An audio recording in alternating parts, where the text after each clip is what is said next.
It just answered the question as to how does God know? Just tell me how God at least knows what's going to happen already. And people say, oh well, God created everything. Of course He knows what's going to happen already. And although that is the answer, it wasn't enough for me. Yeah. But to know that, okay, well, I can see everything. Well, you could see everything. You don't need to be a God. A man could see everything. Watching this video stopped me from leaving Islam. Assalamu alaikum, guys. What's going on? We are the X's and welcome back to the channel. Okay, so today we are talking about predestination.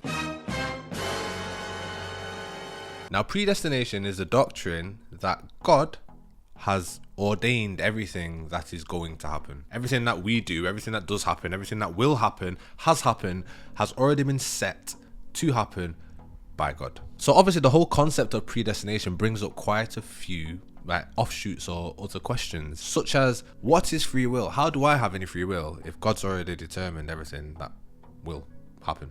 What's the point in making any decisions? Yeah, if I just punch you in your face right now, aggressive. I would have never punched you in the face, maybe in the knee or something. If I just poked you in your eye right now, it's a bit less aggressive. No, why is an eye poke less? Like, a punch might hurt her cheek, but she's blind for life. Why can't it be a kiss on the cheek? Why can't it be something sweet? If I just slapped her with this microphone right now, that's already set, right? God's already preordained that to happen. It's not me, it's written. It's not me, it's written. Predetermined. Right? Not my fault. It's not my fault, man. It also brings into question, what's the point in making dua? What's the point in reaching out to Allah and asking for this or that if He's already decided what's going to happen? Yeah. And then the most important question, which anyone on this religious search, even myself, I've questioned in the past, and I'll come to that in a minute. If God's preordained everything already, then what is the whole purpose of me? I didn't ask to be made. So now I'm here carrying out God's order or God's plans, which He already knows what I'm going to do. But I have to pass this test, which isn't really a test because God's already set it into motion. And if I don't, I'm going to burn in the fire pit. HE double hockey sticks. HE double hockey sticks for all time. That doesn't seem too fair, does it? So a very, very interesting topic for those who will take the time to think. If my face is doing weird things in this video, it's not because of the video or the topic. Predestination doesn't get me emotional anymore. I'm rocking with some pregnancy sickness right now. I'm pregnant. I'm not just gaining a few. I'm pregnant. But yes, into the video. It's all about her these days. But that was preordained there. I didn't even actually have to do anything. I could have just been sat down. Now, the reason I particularly find this topic really, really interesting is because this was one of the topics which led to me almost leaving Islam. Okay, so in my youth, maybe when I say youth, it's like maybe young 20s, late 19s, what? Late 19s. That 19.7. Late teens, young 20s, I was on this Islamic search for, just a life search for guidance, for truth. I need some purpose, I need some meaning. I need things to make sense to me. It didn't make sense to me. Yeah. And this question, or the search for this question, actually stopped me from leaving Islam. And before I had the answer, when I say I was this close, I hadn't announced it to anybody, but I was this close, and I would have been gone. I understand that because it's a huge topic. Yeah. Understanding what your role is in life and how much agency you have in life. It's kind of the meaning of life, isn't it? It's the whole meaning. Mainly the meaning of life. Yeah. What is the purpose of me? Definitely. Yeah. Let me get into it. Let me explain, okay? So there are two camps of people in life in terms of religion. There are those people for whom religion is more like a spiritual thing. It's about stories and miracles and this thing happened in the past, and that's enough for them. They need this kind of spiritual connection, and for them, almost sometimes whatever you're born into, that's it. Or if you go to a search, I guess you pick what makes sense to you, or something that you like the sound of, and the stories and everything that's it for you. That's okay for you. You can accept it based on feelings. I just alone, need that basically. feeling. I just need that pull. Yeah. There is another camp of people, and I fall into this camp, in which religion has to make sense. Okay, it has to follow reason. It has to follow rationale. Obviously, God is the most intelligent, reasonable, rational. He created order and scientific order and things like that. So surely it follows that everything He does would make sense. Okay, and it has to follow the reason and logic. That's the kind of camp that I fall into. Cast me back. Let's go back into time. Okay. I'm like 19, 20, 21, something like that. I've referenced it in another video. I'll tag it up here. I was on the Islamic search or on a search for some kind of guidance and meaning in life. Okay, so what I've done is I've gone to some conferences, I've gone to some seminars, some lectures, and I was asking a certain bunch of questions. And I was asking him to the sheikhs that come down. You know, you have the big talks at the little community hall, or he comes round to the masjid, or he comes down to the centre. And I was putting my hand up in the centre during Q&A times, and I was asking these questions, and I was asking the same questions, and I wasn't coming up with any answers. I was asking questions such as, like, obviously, you know, your baby questions, like you start in, well, to be honest, I started asking questions at 15, 16, you know, like that. But these ones, this is later on. It's like a whole 5, 6, 7 year journey. I asked, where is God? What did God come from? What came before God? Which is actually a flawed question. We can explain it. We can talk about that another time. And one of the questions I asked was about predestination. And I posed the questions which I did in the start of this video, such as, what is the role of free will? How is everything determined? How is it possible that God can see everything that's going to happen? Or everything that has happened and rah. The answer I got time and time again, which I'm sure you can appreciate, was Don't question that. Have faith. That's no man's land. Don't go there. No. The brother asked a very good question, but it's not a very good question. I know that. The thing as well, too much doubt and questioning, that's from the devil. That's from the shaitan, yeah. That's where I've kind of been pushed towards through my youth. Not through family, but that was the kind of answer. And now I don't believe in that. But anyway, that was my answers. Then one day, I can't remember if my brothers had sent it to me or whatever. I'd randomly stumbled across this video. Watching this video stopped me from leaving Islam. Like, genuinely stopped me from leaving Islam. Not just that alone, but it put me on a certain path and shaped my whole understanding of Islam from that point onwards. Yeah, I knew things had to make sense, and this video did something very important to me. When Sufyan and I first started talking, obviously we have our initial little small talks, but we talked about predestination pretty early on and what we each thought of it, and we both had very interesting takes on it, and quite similar, they aligned. But when he showed me this video and explained the concept of the video to me, it really deepened my connection with Islam. I think that's what is really cool about this concept that he's going to talk about, and what is so important about it is it can just connect you so much deeper to your religion to understand things in a different way. And it's something I'd never heard before. He told me as well, I've never heard anybody else talk about this ever. So I wish everybody could hear this, not even just this video. I don't mean everybody hear this video. I wish every Muslim could be exposed to this concept, because if you are on board with it and you kind of like that thinking, it just helps you so much. It's life-changing. It's so good. Well, well, it changed my life, because it stopped me from leaving Islam. And like I said, it shaped my whole approach to Islam is totally different now. It just makes it so much more real, doesn't it? Yeah. And look, this is one concept, something that kind of makes sense to me. And then we are gonna speak about some other theories as well. Things that make sense to us and help us with our deen, basically. Yeah. And if you don't agree, it's okay. But they're just things that are good to hear, just in case it makes a difference to you. Yeah, look, just before I go into this, people have, or maybe I should say this later, religion, faith is a personal journey. And people have their own journey. Some people wear hijab, some people don't. Some people pray, some people don't.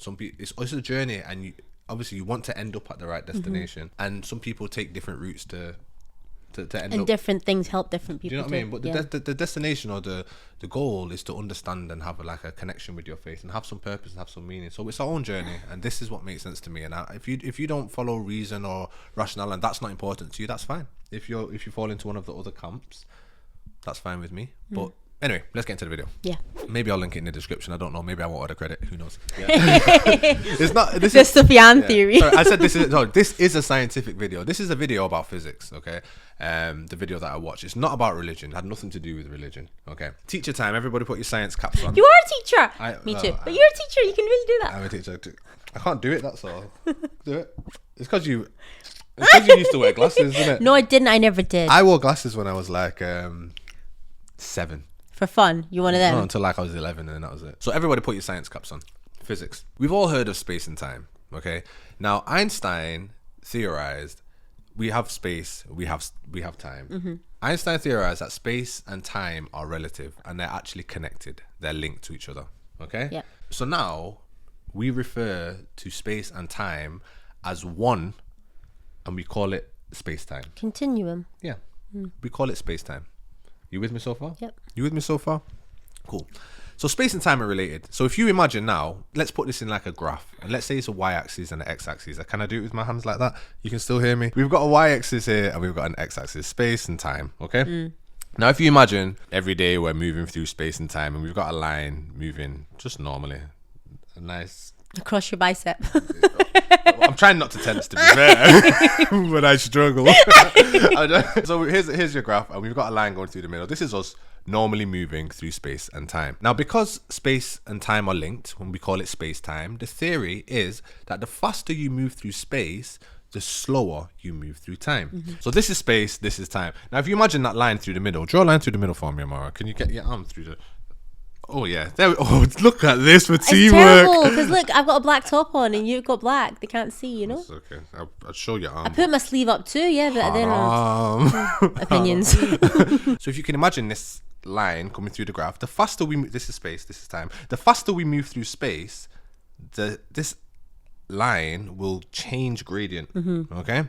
The slower we move through time. So this theory was put to the test. Can it be proven that the faster you move through space, the slower you move through time? So in 1971, there was a test conducted by Joseph Haffley of Washington University and Richard Keating of the US Naval Observatory. Okay.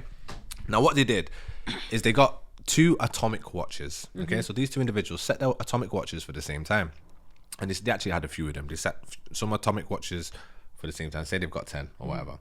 And what they did is they sent some of those atomic watches on commercial jet flights all around the world. The other set of watches stayed here, like in my house or in a lab or whatever, and didn't move. Yeah, they were stationary. So one set of watches is traveling around the world really, really fast, and one set of watches is stationary here, just wherever we're based. Okay. When they bought the watch that had traveled around the world back to this watch and like reference them with each other, what do you think happened? The watch that had traveled around the world was slightly behind the watch that was stationary. Crazy. This is wild, right? You would not think that. No. So which actually proved that this was a real thing. Okay. The faster you move through space, the slower you move through time. It's not up for debate anymore. Okay. So technically speaking, you're stood there, just say that you're stood there and I'm stood here, and I stand up and I start walking towards you. Although we can't really measure it, yeah, time is moving slower for me than it is for you. Okay? Mad. This is a crazy concept. And the faster you move through space, the slower you move through time. Keep that in your head. Now that we've got this in our head, we're going to move on to something called space-time compression. I think it's called that. That's the best one you've ever done. It's like it's hurting you. There's your blessing. There's your blessing. I think it's called space-time compression. It doesn't matter what it's called. Now, I want you to imagine space-time as a loaf of bread. Okay? So imagine I've got a loaf of bread in front of me. I could have brought a loaf, but we don't want to waste food, right? I've actually got some Play-Doh from Maya. We could have built like a little loaf and done it, which would be great. Okay, so just as you can slice through a loaf at different angles. So here's your normal slices, and you can slice at this angle, and you can slice at this angle. Yeah? Yeah. So say this is your knife. What kind of slices you doing? Say this is your knife, right? So you can slice in straight lines, or you can slice at angles, can't you? Yeah. Okay? Just as you can slice through a loaf of bread at different angles, you can also slice through space-time at different angles. Are you with me? Are you with me? Okay. Just about. Just about. Right. Now imagine this loaf of bread that I have in front of me. One side of this loaf is me and Amara sitting here right now. And the other side of the loaf is billions of light years away. Yeah? It's a long loaf. Or a million light years away. Or however many light years away. That is the other side of this space-time loaf, right? And on the other side of that loaf is an astronaut man. I don't know how he got to be billions of light years away, but there's a little astronaut man that managed to travel billions of light years away. Okay, so there's a little astronaut man and he's living on the other side of that space-time loaf. Now I'm going to slice this space-time loaf just normally down the middle here. I'm on this side, we're on this side, the astronaut's on the other side. This we are going to call our now slice. So on this slice is everything that is happening now. So right now, me and Amara on this side of the loaf, sitting down, podcasting. Okay? Maybe in India right now, there's a little man riding his little rickshaw, and he looks to the left, and the orange just fell off a little cart. Yeah. Maybe there's a cat in Spain that's just pouncing onto a bird somewhere. Maybe in the first level of space, there's an asteroid exploding. And maybe billions of light years on the other side of this space-time loaf, the little astronaut man, it's not little actually, it can be big, can't it?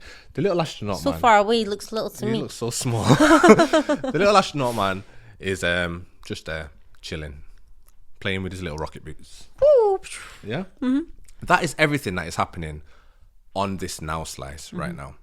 Now, we just discussed that movement affects time. Okay? Moving through space affects time. Now, let's say that little slice loaf is our now slice. Let's say this little astronaut now starts to move away from us. So he turns around with his little rocket boots and starts slowly just moving away from us. Now, because he's moving, he's no longer still. Yeah? Movement affects the angle of the slice. Yeah. Okay? So now because he's moving away, this is our loaf. Remember, we've got a loaf here. I wish I had some crazy guy to do some like jump, jump, jump. Shh, do you know what I mean? And it just goes into like I'm on a studio and I've got a loaf in front of me and I'm like, this is our loaf. And you're like, yes, let me slice it. And you just slice it. Crazy like effect. That'd be crazy. Okay, so this loaf of bread now, movement affects the angle of the slice. So if this astronaut's moving away from us now on his little rocket boots, his slice, instead of going down the middle like this now, it actually comes through at this angle here. Yeah? So now the slice is like this. Does that make sense? Yeah, it's changing angle. So now, because the astronaut is moving away from us, his slice has changed angle. Okay? It's no longer a slice like this, it's a slice like this. But obviously he's got the knife on that side, it's slicing back this way. I just wanted to explain this concept, yeah. I want you to imagine all of the Muslims here, we pray towards Qibla. Yeah. I always used to think this as a child, that let's say that Qibla is like 143 degrees or whatever to this direction, and we're meant to pray towards the Kaaba, which is in Mecca. Yeah. Now, if we're facing towards the Kaaba, let's say this is Qibla now. Yeah. If I'm facing this way, I'm already off, aren't I? I'm not facing in the right direction. So by the time I get to Saudi, where am I facing? I might be praying towards China. You made a good point too, where you were saying that obviously that if you're all facing Makkah, there's a curve to your line. Yeah. Well, if you see people, if you watch them praying around the Kaaba, they pray in a circle towards the Kaaba. Yeah. But when we're at home, we just pray in a straight line. Some of you praying to China, some of you praying so one of us is praying to the Kaaba, one of us is praying to the polar bears. So the angle makes a huge difference, basically. Yeah, a little angle on that side. A little angle change. Because we're traveling, this space-time loaf is billions of light years. So a little angle on that side makes a massive difference by the time you get to the Earth on this side, billions of light years away. So now, because the astronaut is moving away from us, the angle of his slice changes. Okay, his slice is no longer our now slice. We're not both stationary. His slice changes so much that his now slice actually looks hundreds of years into the past. This little tiny change of angle on this side of the loaf, well, by the time it reaches us, I'm not here anymore. Yeah. He's watching the pyramids being built. Yeah. However many hundreds of, well, that wasn't hundreds of years, that was thousands of years ago. But he's watching the Atlantic slave trade. That's a bad example, but he's watching that. He's watching Beethoven write his first symphony. He's watching, depending on how fast he's moving, he could be watching the pyramids being built. Move fast enough and change the angle of the time, he could be watching Adam alayhi salam. So this slight movement has had a massive effect on what the astronaut can perceive as time. Now, this is where it gets crazy, okay? Because for some reason, people have can accept that you can see the past, it's already happened. But what about the future? So if the astronaut on his space boots, instead of going moving away from us, turns around on his little space boots and starts moving towards us, still at a steady pace, instead of his slice going off at this angle now, his slice is going to change direction, and by the time you get to the now slice on our side, his now slice, sorry, it's not the now slice on our side because we're no longer in the picture.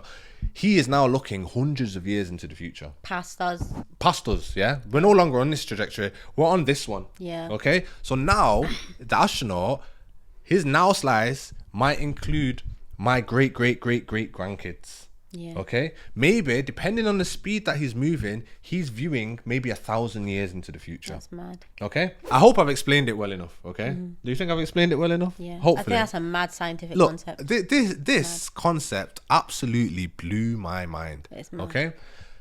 let me explain why it blows my mind, right? This means a few things, okay? This means that firstly, the past, the present, and the future all exist.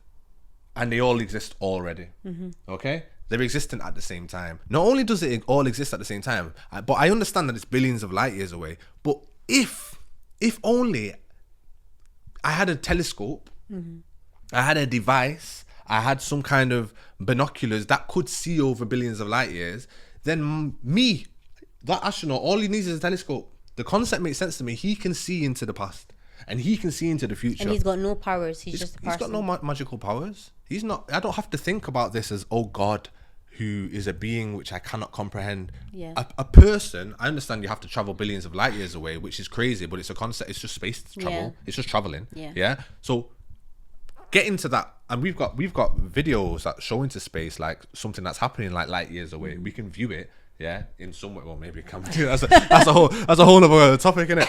You don't need to be a god. You just need to have a telescope. Yeah. To actually view everything that has happened and will happen. Yeah. Okay. The past, the present, and the future is all accessible. To me, this was massive. Okay, because there are still other questions that come like, okay, but maybe you're viewing something that has already still been ordained. That's another question, and we'll go into that in a second. Yeah. But the fact that I don't need to, one of my questions was, well, how can God see everything that's already happened? How can God see everything? You want me to believe that God knows what I'm going to do? How does God know what I'm going to do? Well, the astronaut, a person who has nothing and no power, just a guy, Yeah. just a random guy, or even a baby Yeah. that existed there. All they need is a telescope or some kind of device that can see down because here. of how science works, Yeah. it's possible for them to see That's in it. your future, basically. You just need a piece of technology. Yeah. And we know that technology is moving at a crazy rate. So that's not too difficult for me to comprehend. And this obviously wasn't an Islamic video, but made Allah make sense. Because Allah is so powerful. Like, It just answered the question as to how does God know? Just tell me how God at least knows what's going to happen already. And people say, oh well, God created everything. Of course He knows what's going to happen already. And although that is the answer, it wasn't enough for me. Yeah. But to know that, okay, well, I can see everything. Well, you could see everything. You don't need to be a god. A man could see everything, technically. Yeah. Yeah. You can even talk about looking at the stars in the sky, which is obviously a delay of light coming to us. But we're looking into the past when we see the stars anyway. So we're already looking into the past. Yeah. Although that is light refraction and delay times throughout the atmospheres and yeah. But for me, like I laughed for days. Islam makes sense. It makes sense. I don't need to leave. And then it shifted everything, and I started to literally go back to the books, read everything, think, okay, whoa, scientifically this makes sense. Science and Islam are not separate things. Yeah. Allah created science and scientific order and physics, and things follow the order, and we know how that works. Just Islam's ahead of our scientific discoveries. Of course, which is it's so way cool. ahead. Like, do you know what I mean? Like, Islam is so ahead. That's part of the beauty and the draw of Islam, is it makes so much sense, and science confirms it way after Islam said it. So anyway, look. I hope that made sense for you. That's just the first segment of this video. Yeah, I took my time explaining, but there's a video I'll link in the description which you can watch and then apply it. Obviously, there's science guys that might explain it a bit better than me. Although I am a teacher. We're all teachers, aren't we? Yeah. So this made a massive difference to me, and I'm not saying that God is a man. I don't believe that. I'm saying I don't need to think about God as this mystical, magical being in order to understand how He can see the future. It makes sense how He could. Yeah. If a person could see a bit of time in front of you, God could see everything. Yeah, and I accept that makes sense. I've always accepted that there was a creator. So it's not so difficult to me that, well, a creator who exists outside of the creation, well, could easily see it because it's all accessible. Yeah. Yeah. Look, how do we? Have you ever had a dream and seen something from the past? Like there are stories about, this guy dreamt that his sister was buried in such and such a place, and then he went there and he found the tombstone there. She was buried there. He dug it up and he found the body there. How did you access the past? How did that person access the past? I've had dreams, literally, where I'm watching what is happening with somebody live. I'm watching it live. That's a crazy concept, that, I've had dreams, have I not, in which I know someone's going to die the next day, and that person's died in exactly the way that I dreamt it. That such and such a thing happened, and this random person, everybody's had a dream surely that they're going to see somebody tomorrow. No, you have these weird dreams, but normal people don't have these weird dreams. No, a lot of people in the comments, look, have you ever had a never dream had that you're weird going to see dreams. somebody the next day, or dreamt something that was going to happen the next day, the next week. I've dreamt weeks in advance, and then it happens. I know you have. Well, that is you accessing the future. It already exists. I wouldn't believe him if I wasn't married to him and hearing it before the things happened. It's true. He really does dream. This is a real thing, man. I got some crazy dreams. You and your sister, you dream some mad things. Alhamdulillah. Mad. Yeah. Okay, let's move on. Now I'm just going to introduce a second concept, okay? And then Amara's going to discuss her concept, and then we'll wrap up the video. In the beginning, Allah, God, created the pen. And the pen, he instructed and commanded the pen to write down everything that is going to happen until the end of time. Fascinating. I think that's a fascinating topic within itself. Yeah, this is predestination, basically. This is the whole concept. There is a pen that wrote down everything that is going to happen until the end of time. Now, one of the most important questions, I ask Amara this so many times, yeah, when we're speaking about a religion and we're speaking about Islam and we get this, or this hadith says this, or the Quran says this. I ask Amara this question many, many times, and I say, okay, well, when you're saying that, what do you see in your head? Yeah? What does that look like in your head? And I think this is a very important question to ask, okay? So when you see the pen, all Muslims know about the pen. What do you see in your head? Like, what do I see a big black fountain pen. A big black pen. I used to see a big golden Parker pen. right. It's just writing in. Big bougie guy. Yeah. I asked somebody at work this the other day. He said, "Oh, like a pen, like a big nice pen." I said, "Well, is it using ink?" Well, it is God's pen. No, it's God's pen. It is God's pen. Yeah. I said, "Is it using ink?" He said, "Well, not ink like we use, but like magical ink." I said, "Well, what is the pen? Is anyone holding it?" He goes, "No, it's floating." Okay, well, what is it writing on? Just these pages. And then, no, he didn't say pages. He said, it's like inscribing into stone. So everybody has this vision. Yeah. It paints an image in your head. The pen is writing something. Yeah. And I just want to look. Let me say this is just from me. This is me just theorizing something that may make sense or make sense to me, or that could make sense. I'm not even saying, look, this is what it is. I just find this really, really interesting. Yeah. I have always thought, especially now, that the pen is not necessarily just a pen. Now you have to remember that the Quran was revealed to the Arabs 1500 years ago, more or less. Okay, they had no concept of the things that we have concepts of now. I think most people would struggle to. Can you explain to me what the internet is? The World Wide Web. No, but what is it? It's an online hub. What this is one of my biggest weaknesses, explaining things without using the words. What is online? Where is it? What is it? Data from the invisible air. Look, it's sky. It's very difficult. Data traveling through the air. Okay, so how did they access it from the sky? What is that? Computers. What's a computer? Well, look, she's saying words. Look, if she put me on the spot, I'm telling you, I can't answer that. I could answer it, but what is onomatopoeia? onomatopoeia. I said, what is it? Don't spell it. You failed. It's a word that sounds like the thing that it does. Sizzle. Sausages sizzle. Bang. Bang. What a tangent. Sorry. If you had to explain to somebody, obviously people do know the answers, but you have to explain to someone how a phone works. Yeah. How the internet works. What is the internet? How does artificial intelligence work? How we would struggle to explain it now. Yeah. To each other, and we know what it does and how it's not a relatable concept. Yeah. If you try to explain that to people 1500 years ago, how can you look? You go back 100 years, you couldn't explain it to us. 1500 years ago, you're talking about, okay, well, how would you explain a computer or data or storage devices or algorithms or artificial intelligence or AI programming? And do you know what I mean? How would you explain those things to those people? It's not possible. And look, this is just a theory. I'm not trying to take away. I'm not trying to be. But I think, okay, no, let's say I have entertained the possibility that the pen is, instead of saying write everything that did happen, the pen wrote down all of the possible outcomes of a situation. Allah obviously has ordained what he wants to happen. The prophets and this, he wants the prophets to come. He wants the world to end in a certain type of way, right? Okay, that happens. Okay, now write down all of the possibilities of everything that could happen around that. And the pen's wrote down everything. Everything that could possibly happen, because the possibilities are not limitless. They're not infinite. They're finite, especially if you have an order of events that you want to take place, right?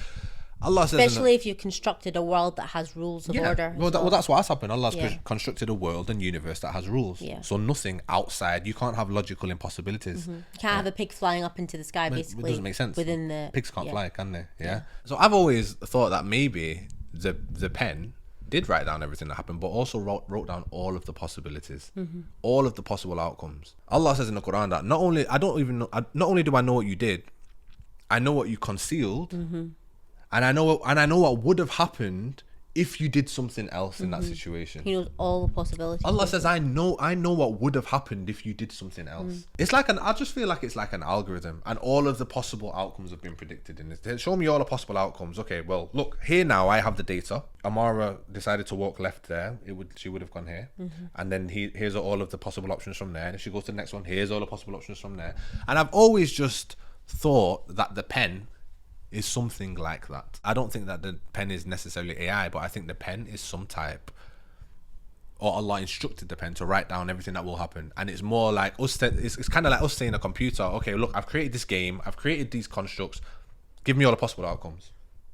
I want the game to start here, end here, give me all the possible outcomes. Saying it could be some sort of system that isn't literally a pen, some system possibly. Yeah, it is documenting the thing, yeah, but look, it could be a pen that's still carrying out the same purpose. It might be a really big magical pen, like the guy said, that shoots out beams and inscribes them on tablets or whatever like that. But it's something that has the capacity to predict or to write all the possible outcomes or all of the outcomes. It has to be. Yeah. Oh well, it makes sense to me. For you. Yeah. To me, it doesn't have to be, but with scientific understanding, that it just makes so much sense. Yeah. That it's written everything. It's written all the possibilities. And then when Allah, it's not, look, imagine we make a computer program and we look at all the possible outcomes.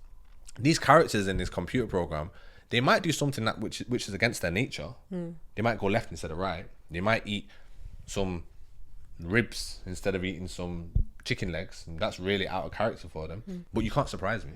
Yeah, there's nothing crazy they can do. They're pretty predictable in terms of their options. Is limited outcomes. I've got all of the options here. I can see it all. I'm like, oh, I didn't expect him to go that way. He's gone that way. And what's true is computers these days do that. Like Microsoft Excel can predict a bunch of different things. You put in a formula. Of course it can. You set up an algorithm. It can predict all the things. And they can get it right as well. So why can't Allah, the creator, predict for his creation in a world that he has created with rules, what the different outcomes of each But there are rule limited. Even though there are enormous amount of outcomes, they are limited. Yeah. They are not infinite. Yeah. They are finite. Anyway, I've just thought that was an interesting thing to bring up, that maybe the pen is not just a pen that's writing down everything. Maybe the pen wrote down all of the possible outcomes, all of the possible outcomes of reality, and Allah has access to this data. Not only, look, this is two theories now. Not only can Allah see it anyway, because it's all been created, he can also, from his observatory position, which is outside the creation, he can actually see everything that's already happened and will happen. But he also has access to this data, which is all of the possibilities, all of the possible outcomes. You can't trick me. Which then, when we're talking about free will, you're free. You can't do something that you're not capable of doing. You can't surprise God. Yeah. I can't make my hand turn into fire. I have the will. I want to will it to happen. I can't do it. It's not possible. Yeah. But I can make a decision. I'm free to make. Put your hand in fire. Yeah. I'm free to make any decision, and that decision leads to another set of decisions, and that decision leads to another set of decisions, and that is where my free will exists. Yeah. Does that make sense? Yep. All right. Cool. My concept of, firstly, I'm very on board.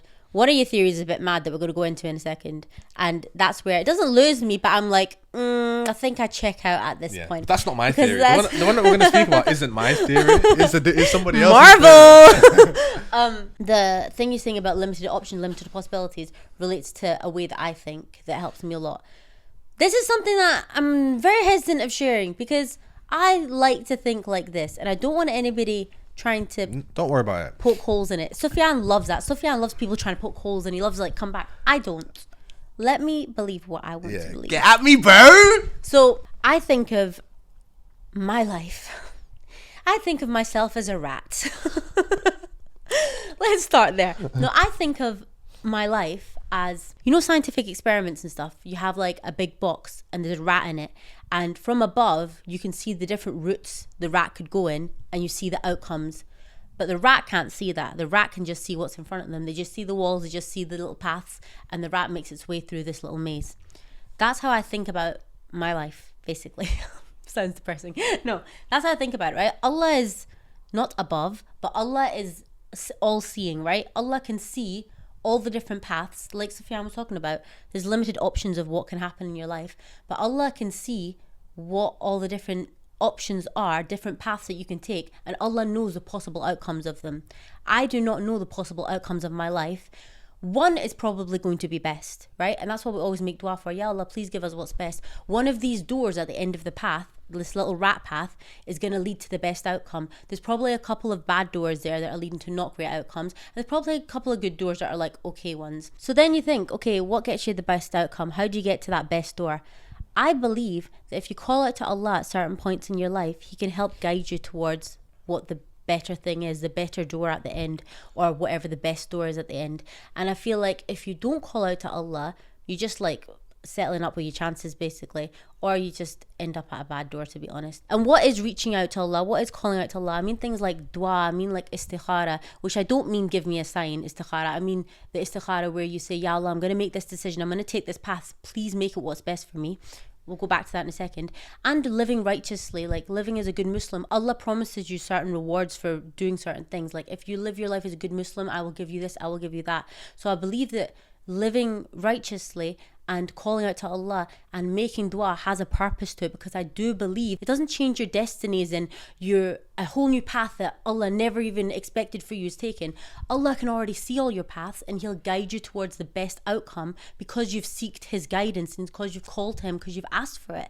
That has to be what makes sense to me. It has to be that you put in some effort and you call to Allah and He gives you what He promises you, which is the better thing. There are worse things and there are better things. If you want the better thing, you've got to ask Him. You can't just go along, do your little rat race, keep your head down, never ask Him for help, never do good for Him, never remember Him, and still expect to get to that best door at the end. It might happen by chance, but for me living life, I believe in tying your camel, right? I think it's very hard to go through tests in life not knowing if you've brought it on yourself and you're just making terrible decisions, or if Allah is testing you because He's trying to give you something good at the end. And it helps me with my thinking to think, okay, if I am doing this little rat race thing, Allah can see what the best outcomes are. Maybe I am going towards a door that is going to be bad for me. I'm stopping to make dua at this life decision, at this life point. I'm stopping to make dua. I'm asking Allah for help. I'm trying my best as a Muslim. I'm praying. I'm doing everything I can. I'm remembering Allah and I'm asking my Creator, please help me.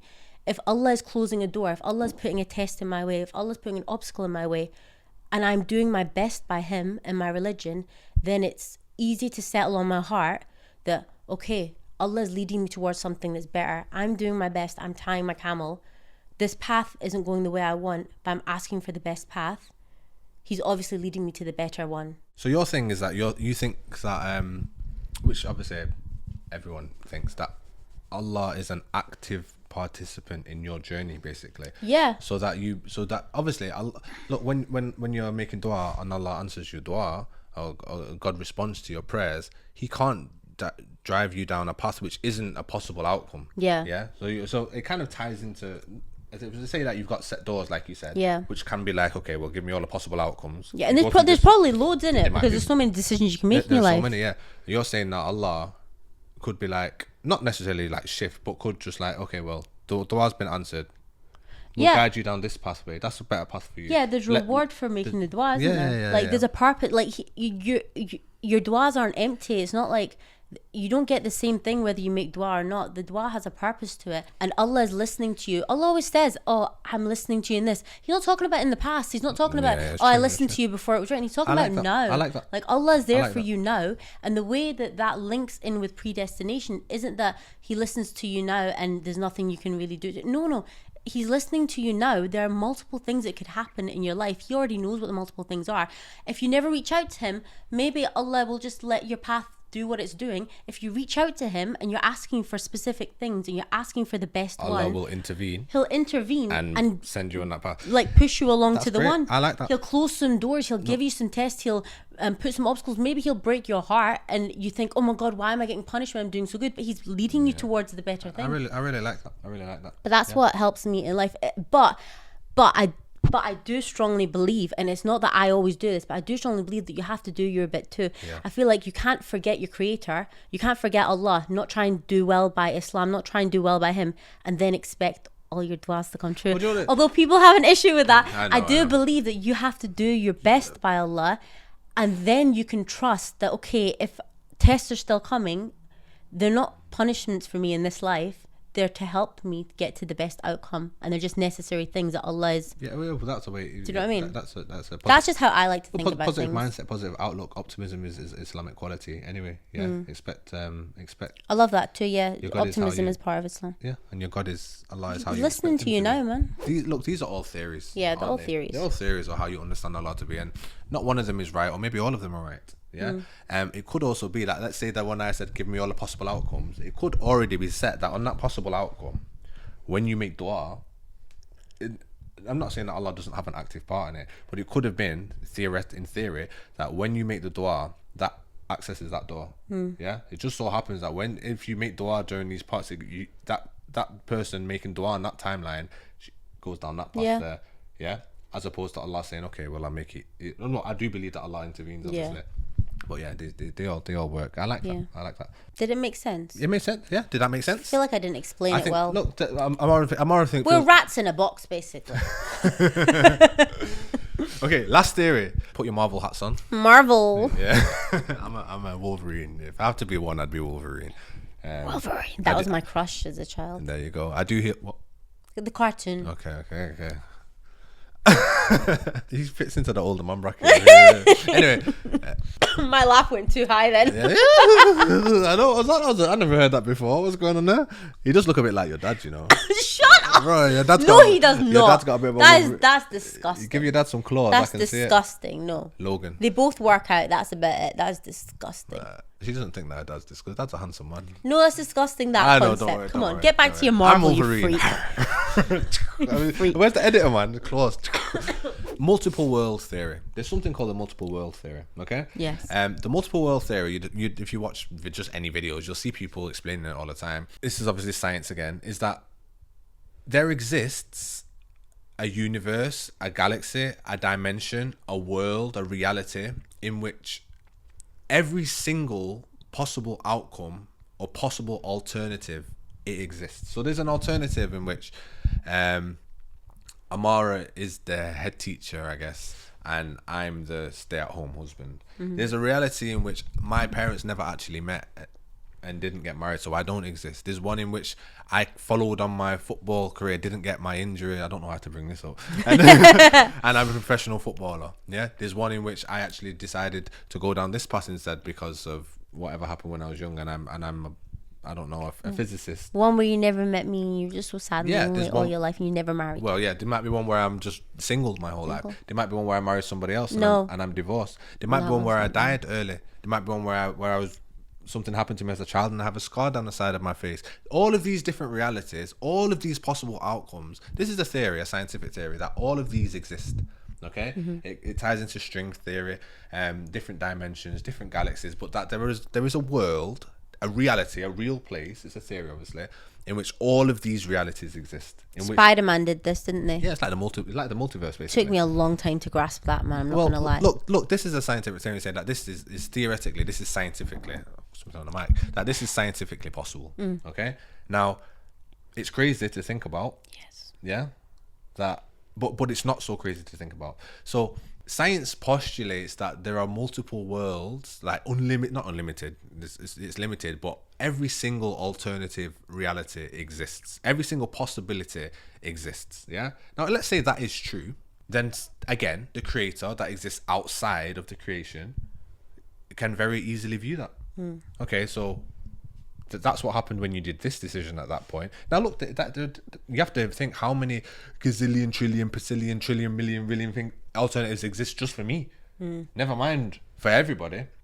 But is it so difficult to think that a God who created the intelligence and created the system that we work in can just very easily snap and access all of that data? Look, I was saying to Amari the other day, do you know that our phones, like obviously people, I don't have it on my phone, but we've got Face ID and we've got like, you know, our exercise trackers where we're doing exercise. And do you know that our phones, do you know that artificial intelligence could pick your heartbeat out of the sky of the 8 billion other people? Let's say it's just there in the stratosphere and in the atmosphere, yeah? AI, within a second like that, could be like, that's Amara's heartbeat there. All of the heartbeats beating, AI could go, that's Amara's They've heartbeat studied there. us so much that they can... But that's, a computer can do that. Yeah. A computer can do that. Yeah? We put commands into computers. Tell me the easiest access to... Boom. The computer does it that quick. AI can pick your heart. There's not a single human on Earth that could pick a heartbeat out. No, you have to go through 8 billion options. AI can do it like that. Yeah. Do you not think, is AI smarter than God? No. Yeah. So do you not think that the intelligence of all intelligence could not access this data in a way that is like totally unfathomable to us? That's not too difficult to understand. But what I'm saying, the multiple world theory is also a theory. Hello, my sweet darling. We're matching. Hi. Hi. Hi. So Amaya's awake again. It was predestined for Amaya to wake up at this point, but what would have happened if she didn't wake up? Is there a reality in which she woke up in 5 minutes? Did we finish the video?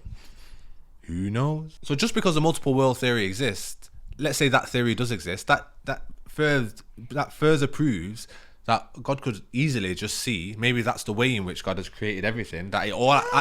Hi. Maybe God has made the creation so that everything exists already, and that's how God chooses to access and view all of the possible realities. So when Allah says, I know everything that would have happened, and not only do I know what you do and what you concealed, but I know what would have happened if you did something else. I know what would have happened if you chose another choice, what would have happened, and you have no access to that reality. Makes sense, right? Makes sense? Yeah? All right, cool. So that is our predestination talk. Can you say predestination? Well done. Can you say qadr? Yeah, qadr. That is qadr. That is predestination. Look, that's four theories. Okay, Islam makes sense. Allah makes sense. Okay, like I said, if you fall into one camp and not the other, if reason and rationale and logical following it through is not really the way you like to view things, then that's fine. That's fine. If that's how faith works for you, then that's fine. But for me, thank you, baby. For me, religion has to make sense. For me, I think for everybody, religion has to make sense. No, but then the logic and the reasoning. Everything has to make sense. Yeah. Everything has to make sense. Apart from the ghaib, which is the unseen, which is something that we don't have access to, but then Allah's explained it to us. Yeah. It can't be that there's a ghaib, something from the unseen, which is not explained to us, but it still affects us. That's a strange concept. I think it's good to look for answers. I think it's good to look for explanations and things. I think it's really sad when people get turned away from doing that, because Islam does have the answers, and there's so much science linked to Islam that also like is very reassuring for people. But I feel like you feel like my arm is hurt. No, it's just really soft, so I just kept stroking it. It's fine. I think, sorry, I had to stop now. For me, it's half feelings and not half feelings, but the feelings are important to me. When it comes to the Marvel theories, it doesn't affect my daily life so much, the multiple world idea. But the first one that Sufyan talked about, and then the pen, and then the my rat thing, those like keep me going through my days, you know? Those are like really... We're done. As soon as she comes out, one of us is just making silly faces. Anyway, that's the video, guys. Yeah. Very interested to hear in what your guys' opinions are when it comes to predestination. Look, let's go have some milk. You can say salam. Okay, let's go, baby. I just wanted to say that I was close to leaving Islam at one point, and if I didn't have reason, rationale as an answer and a solution, I would have been gone. And alhamdulillah, Allah guided me onto something that makes sense to me. And remember that Allah, for those who deny reason, Allah commands us to go out into the earth and look for answers. Yeah, for those who will think, take the time to think. Yeah, for those who have a reason, for those who will consider this, for those who want to use logical theory, go out into the world and look at this and look at that and look at this. Does that not prove? Use your intellect, use your akal. Does that not prove this? Does that not prove that? And viewing Islam through that scope and having this little video initially in the video, the little video that I referenced, having access to that has just changed my whole view of Islam. We'll cover a lot of other topics relating to this and other things like that in the future, inshallah. If you like the video, let us know. Fascinating for us. Let us know your thoughts. Did you enjoy it? We'll see you again soon. Assalamu alaikum wa rahmatullah.